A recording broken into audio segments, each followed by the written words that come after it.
छोटे छोटे बच्चों को हम कहीं भी भगवान नाम जपने के लिए प्रेरित नहीं करते। थोड़ी देर बैठ के भगवत चर्चा सुनो, थोड़ी देर बैठ के तो उसके अंदर दैवी संपदा आएगी।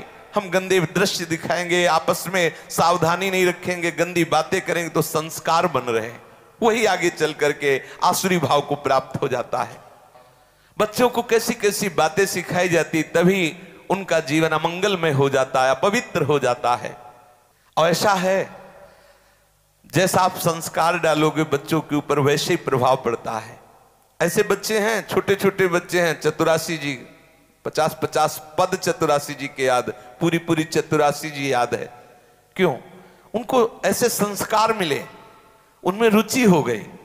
अगर गंदे संस्कार दोगे तो गंदी भावनाएं प्रकट होंगी। ये बहुत ध्यान देने की बात है। सब माता पिता को चाहिए कि बच्चों में दैवी संपदा के संस्कार डाले, वो आगे चलकर धर्मात्मा पुरुष बने, देशभक्त बने, भगवत भक्त बने, माता पिता के भक्त बने। ऐसे उनमें पवित्र संस्कार डालिए। जब तक शास्त्र स्वाध्याय नहीं होगा, भगवान नाम जप नहीं होगा, जब तक प्रभु की आराधना नहीं होगी, तब तक उसमें दैवी संपदा आने वाली नहीं। आसुरी संपदा आएगी तो आपको ही बुढ़ापे में पीटेंगे। सच्ची बात समझ लीजिए, जीवन भर मोह किया है तो बैठ के रोगे कि एक बार तो लड़का बहू हमारी तरफ देख लेते, लेकिन लड़का बहू कार में बैठे हो, जा रहे हैं होटल में खाने, हो तुम वहां मच्छर तुम्हें खाएंगे बैठे बैठे।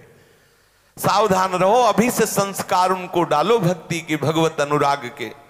लोगों को लगता है अगर भजन के लिए कहेंगे तो कहीं बाबा जी न, अरे बाबा जी बनना खेल तमाशा समझते हो क्या? बाबा जी कोई बहुत माता पिता जब तपस्या करते हैं, कई जन्मों से करते हैं, तब उनके गर्भ से भगवत अनुरागी पैदा होते हैं। भेष रख लेना बात अलग होता है। लोग समझते हैं कि बच्चा अगर राधा राधा 2 माला जपेगा तो उसकी पढ़ाई में बाधा पड़ेगी। नहीं, अगर वो भगवान नाम जप करेगा तो उसकी बुद्धि पवित्र और प्रखर हो जाएगी। वो जिधर जाएगी बुद्धि उधर बहुत बढ़िया काम करेगी। चाहिए घर परिवार में बच्चों को बैठाल कर भागवती का आचरण कराए जाएं, थोड़ा 1-2 माला ही सही। ऐसे माता पिता को शिक्षा देनी चाहिए। देखो हम तुम्हारे लिए नाश्ता तैयार करें, तुम ठाकुर जी के सामने बैठो, 1 माला बोलो राधा राधा, फिर हम तुम्हें जो कहोगे वो नाश्ता प्यार दुलार से 1 माला का संस्कार डालो।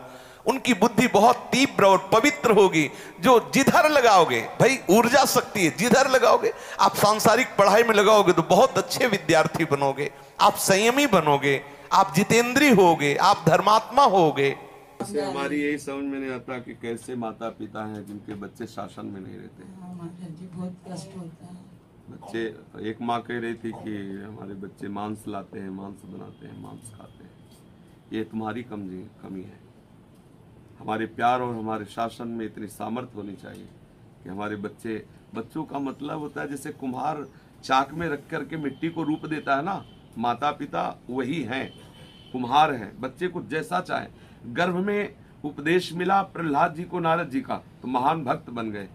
एक उधर जन्मभूमि की तरफ एक सुल्ताना डाकू हुआ, बहुत नामी डाकू था। वो जब अंग्रेजों का राज्य था तब पकड़ा गया, उसे फांसी की सजा हुई। तो उससे कहा गया तुम्हारी अंतिम इच्छा क्या है? तो उसने कहा मैं माँ से मिलना चाहता हूँ। माँ को बुलाया गया, माँ आई, लाला तो दौड़ करके माँ की नाक भर ली और काट ली पूरी माँ दांत से। तो अंग्रेजों ने पूछा कि तुमने क्यों काट ली?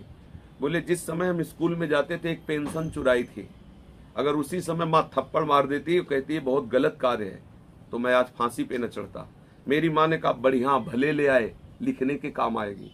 मेरा उत्साह बढ़ा और मैं डाकू बना और आज मैं फांसी में चढ़ा, उसका कारण मेरी माँ है। नाक काट ली अपनी माँ की। तो अगर माता पिता सतधर्म परायण होकर साथ, मेरा बच्चा कहता प्याज खाएंगे, मेरा बच्चा कहता शराब पीते हैं, मांस खाएंगे, तो मेरा बच्चा जो कहे उसकी प्रसन्नता के लिए हम उसे छूट देते चले जाए। तू मेरे घर में तभी प्रवेश होगा जब ऐसे आचरण वाला होगा। अगर माता पिता शासन में बच्चे को न रखे और छूट दे दे तो वही तो चोर बनते हैं, वही गंदे आचरण वाले बनते हैं। ऐसा कैसे कि हम अपने धर्म को भ्रष्ट कर दे, माता पिता अपने धर्म को नष्ट कर दे बच्चे की प्रसन्नता के लिए। हमें तो ये बात समझे में नहीं आती। आपके बच्चे हैं और आपकी अनुमति के बाहर, ऐसा हमारी समझ में, चूंकि हम ऐसे परिवार में जन्मे कि वहां अनुशासन ही जीवन था, और जिस देश में अनुशासन नहीं, जिस ग्राम में अनुशासन नहीं, जिस परिवार में अनुशासन नहीं, निश्चित वहां धर्म ही वास करता है। धर्म कैसे? अनुशासन एक मतलब आप देखो, अगर अपने राज्य में अनुशासन न हो तो भ्रष्टाचार फैल जाए। अनुशासन सबसे बड़ी सामर्थ्य है।